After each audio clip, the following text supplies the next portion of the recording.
Good morning, students. I hope you are good and safe at home. So, here I am with my 12th lecture of Commercial Studies class 9th. So, in this video, we will be covering the other part of chapter number 5, that is sole proprietorship and Hindu undivided family business.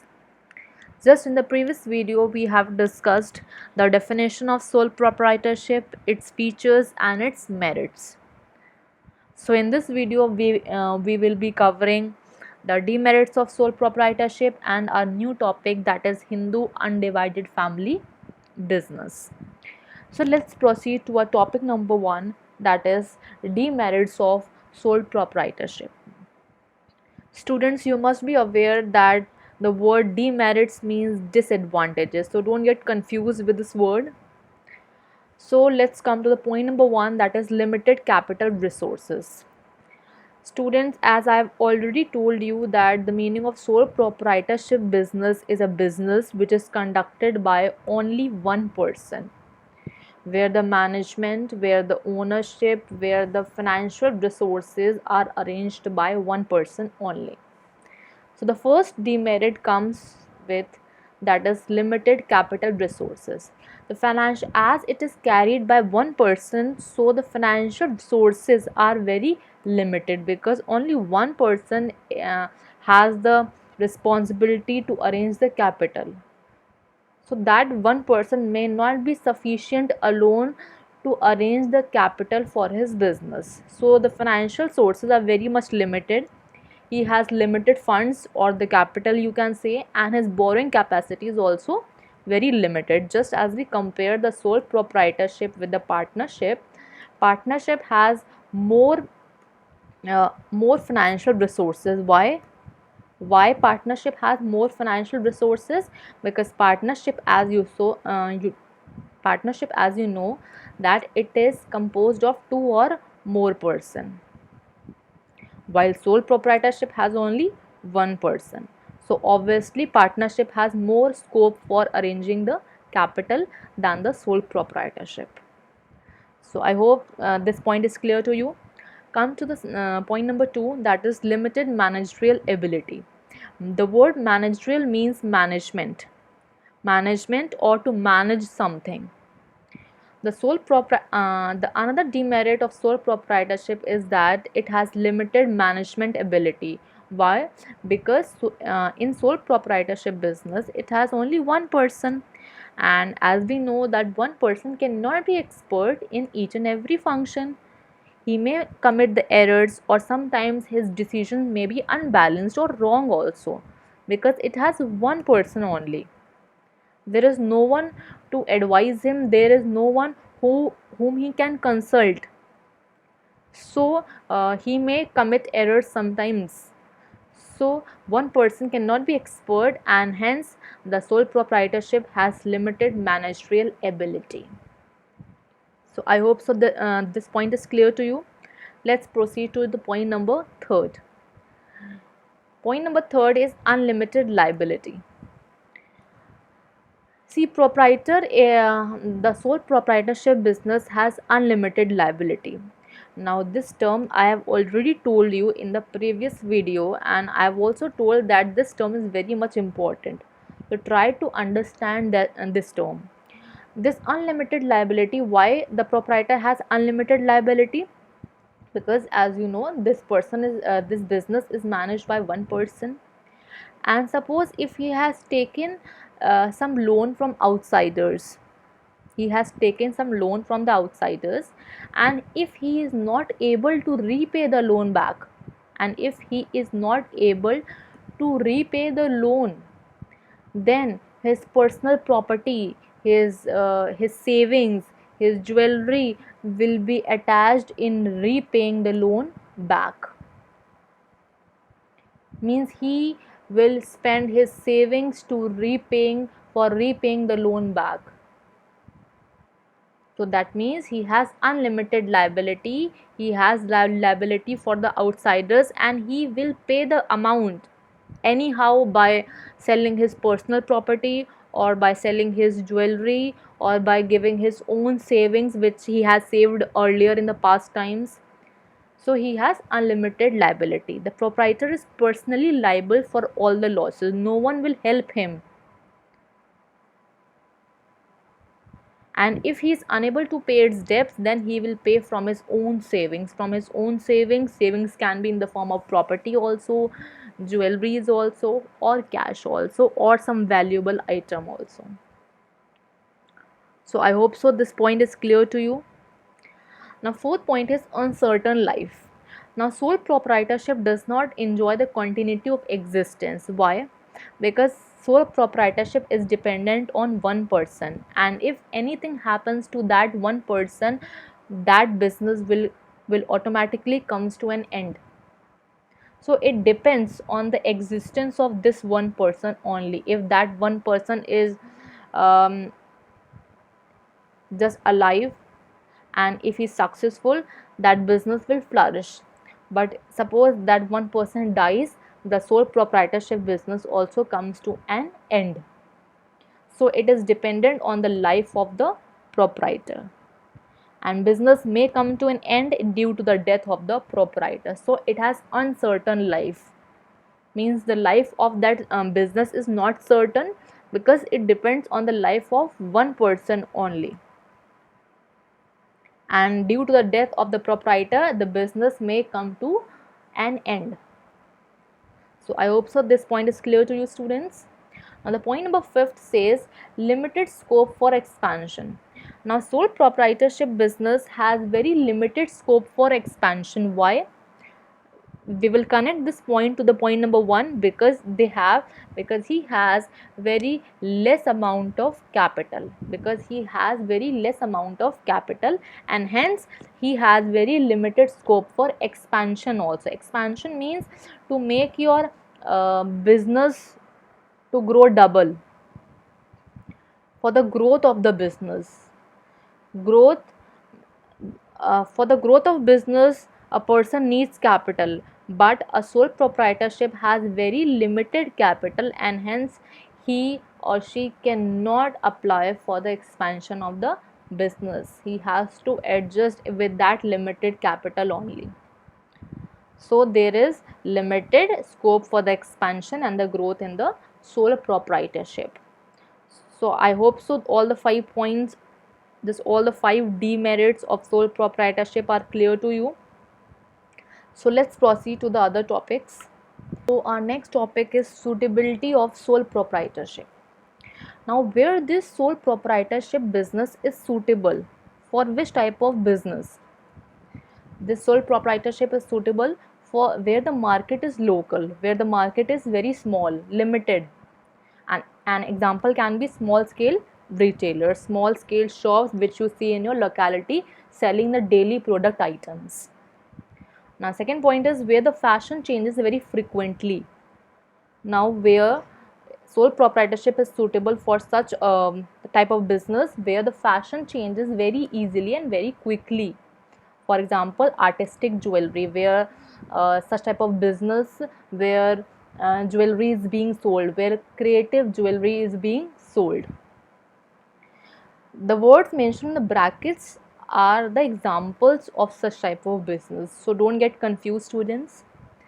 Now point number C is where small amount of capital is required but personal skills are more important. So health clinic, you must have observed, clinic opened by doctors are also a sole proprietorship business, because it is managed by only one person. Clinic are small and they are managed by one person. So why health clinic? Because a small amount of capital is required, but personal skills are more important, because in a health clinic services are provided by doctor. So personal services are more important in such type of business. A doctor in a health clinic can maintain a direct contact with his customers. So in this kind, a sole proprietorship is more suitable than other forms of organization. Now point number D is where personal attention to the needs of the customer is essential. Now where the customers required the immediate attention of the shopkeepers, just in such a situation sole proprietorship is more suitable. like in case just in case of tailor. So tailor can't be a partnership or a company form of organization. It need to be a sole proprietorship business only, because so that he can easily understand the needs and the preferences of the customer and can make the clothes accordingly for them. And another is beauty parlor. So in beauty parlor, this is also a kind of sole proprietorship business where the needs and preferences of the customers are easily handled, because hence sole proprietorship business is managed by one person. So there is no confusion in the needs and preferences of the customers. They can easily handle, because there is less confusion in that. I hope so you have got this point. Now fifth point is where quick decisions and prompt action are necessary. So where a shopkeeper needs to act very quickly, needs to take very quick decisions, in such a case sole proprietorship is the best form of business. So he can take quick decisions and very prompt action. Prompt means immediate action. Like for example, stockbrokers means, students, the person who sells the stock, who sells the goods, they are known as stockbrokers. So I hope so these all these 5 points are clear. This topic is very much important, and you need to remember where the sole proprietorship is suitable for these kind of business, for these kind of examples. The sole proprietorship is suitable form of business. Now let's proceed to the next topic. The answer of this statement is one man control is best because there is a complete freedom of action. He is completely free to take the decisions. He is completely free to act according to his own wish. Decisions can be taken very quickly. He need not to consult anybody. So decisions could be taken very easily and very quickly also.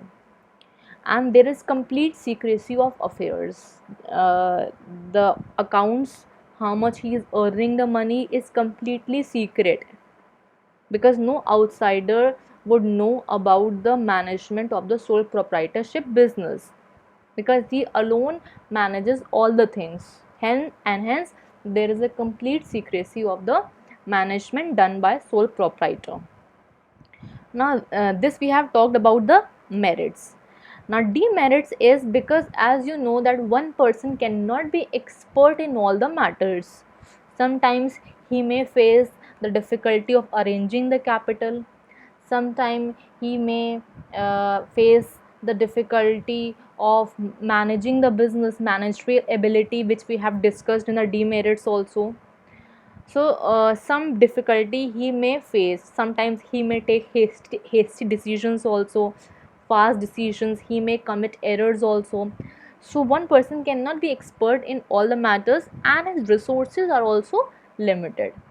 So from this part to this part, we have discussed about the merits in short, about sole proprietorship. And from this part to this part, we have discussed the demerits of sole proprietorship, and this comes to the answer of this. So it's a very important topic, it's a very important question, I should say, and this is very much sure to come. So don't get confused, you can write the same answer.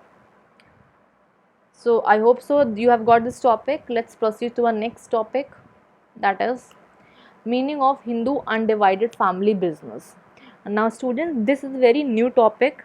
We have studied about sole proprietorship, and now we are going to study about the Hindu undivided family business. This type of business is also known as HUF. Just I have mentioned, I have underlined also HUF. Just in short we say as HUF. Now if I tell the meaning of this term in short, just I would say a family business, a business which is run by a family, which is run by a Hindu family. That is the meaning of Hindu undivided family business. So let's go to the definition part. The joint Hindu family business refers to a business which is owned and managed by the members of a joint Hindu family. The business which is run, which is managed, which is financed by the members of a joint Hindu family are known as joint Hindu family business, Hindu undivided family business, or HUF. So it's very easy and simple to understand. The business which is run and managed by the members of a joint Hindu family are known as HUF. Now the other part says all the male members having a share in the family property are known as co-partners. Just in such kind of business, the first of all only male members have the share. Female members are not provided any share in such type of business, and all the male members who have the share in the family business are known as co-partners. I have underlined this term also, co-partners. They are known as co-partners. Partners, it is very important to remember this term. And among the co-partners, the oldest or the eldest member is known as the karta. The oldest member among all the co-partners, among all the members of the family, are known as karta, who manages this whole business, who is the oldest and the eldest member of the this kind of business. So I hope so this term, this meaning is very much clear to you. Just in sole proprietorship, that was run by one person only, and in case of Hindu undivided family business, it is run by a family and only the male members have the share, and all the male members are known as co-partners, and the eldest member, the oldest and the eldest member of the among the co-partners is called as the karta. The karta means the doer, the person who do and manages the business. So I hope so the meaning is clear to you. Let's come to the next topic and the very last topic, that is features of HUF. Now first feature is membership. Now a person becomes the member of the HUF business by his birth. As soon as the person is born, he becomes the member of this family business. There is no agreement, there is no formalities required to be a member. A person becomes a member as soon as he is born in the family. And the membership is restricted to 3 successive generations. Means this kind of business is can be passed to 3 successive generations only. And remember this line, only male members can be the co-partners and not the female members. Female members are not allowed to be the member of the Hindu undivided family business.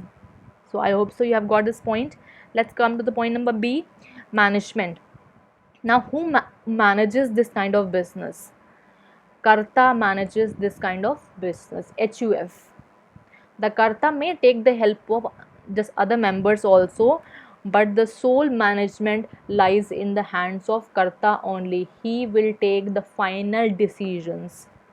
He may take the advices of other co-partners also, but the final decision is rest in the hands of karta. So I hope so you have got this point. Let's come to the point number 3rd, that is liability. Now the liability of the karta is unlimited, because if the business is unable to pay the debts, the karta's own savings, own property, own jewelry will be attached in paying the loan back. But the liability of the other members, means the co-partners, is limited to the extent of their share in the property of the family business. They will pay only that much, just according to the share in their property of the family business. How much share they have, they will pay only to that extent only, but the liability of the karta is unlimited, means he will be responsible for all the losses. He will pay from his own pockets also to cover the losses. Now point number D is right to accounts. Now who can inspect the accounts? Nobody except the karta. Karta has a right to inspect the accounts, to see the accounts, and no co-partners are entitled to inspect or to check the accounts of business. Remember, this point is very much important. Now fifth is dissolution. What is the meaning of dissolution? Means end. Means end. Joint Hindu family business is not dissolved on the death of co-partner. When any co-partner dies, Hindu undivided family business does not come to an end in this, unlike sole proprietorship business. In sole proprietorship business, if the proprietor dies, that business comes to an end. But in case of HUF, on the death of any co-partner, it does not come to an end.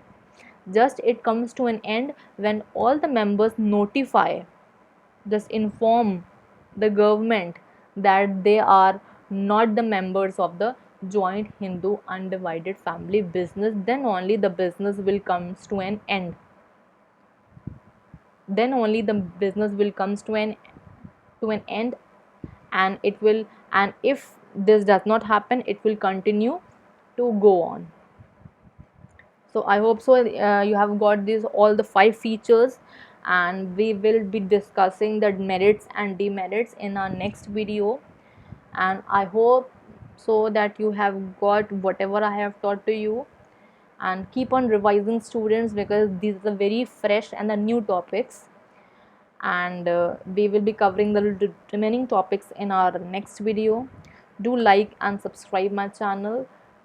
Till then, be safe at home. Thank you for watching.